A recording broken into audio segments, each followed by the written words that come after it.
On en aurait observé un de 7 mètres en Australie. Le grand requin blanc continue à réveiller tous les fantasmes tellement le mystère entoure ce géant des mers. Le requin blanc, l'un des plus grands poissons prédateurs des océans, possède désormais son sosie reconstitué au Muséum d'histoire naturelle.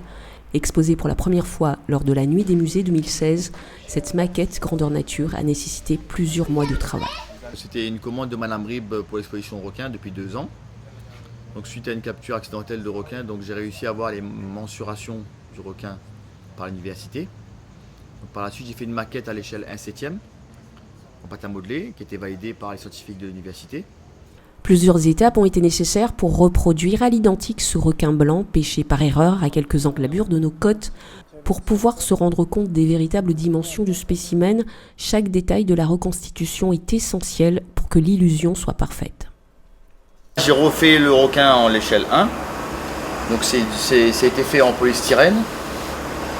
Et dessus j'ai remis une peau synthétique pour pouvoir recréer exactement la même chose que peut paraître la peau du requin blanc. Donc j'ai remis les cicatrices, on a fait des yeux sur commande, on a remoulé les dents de la mâchoire une par une, on a recréé la mâchoire du dessous et du dessus, exactement celle qui était la mâchoire du requin pêché. Et donc il a fallu à peu près 4 mois de boulot. Donc j'ai été aidé par des collègues du muséum. Une reconstitution à laquelle s'ajoute le travail du peintre. Ce dernier qui a suivi chaque étape a la lourde tâche de trouver les couleurs et la technique idéale pour parfaire l'animal. Quand Salim a fini de blanchir, on a masqué toute la partie blanche du requin. Donc c'est le ventre en fait, tout le ventre.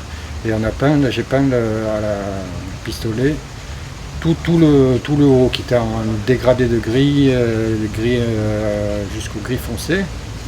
Voilà, et après il nous restera donc à enlever toute la partie cachée et il nous restera toute la partie de l'intérieur de la mâchoire à peindre, les dents, l'œil et toutes les cicatrices, ça fait les finitions quoi.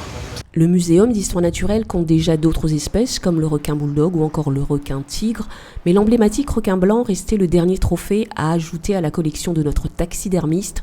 Pour Sonia Rib, l'essentiel est avant tout la valeur scientifique de cette prouesse technique et artistique. Ce qui donne la valeur scientifique à ce spécimen, c'est qu'il est fait d'après des mensurations qui ont été prises par des chercheurs et que ces mensurations étaient suffisamment précises pour pouvoir faire, un requin en 3 dimensions.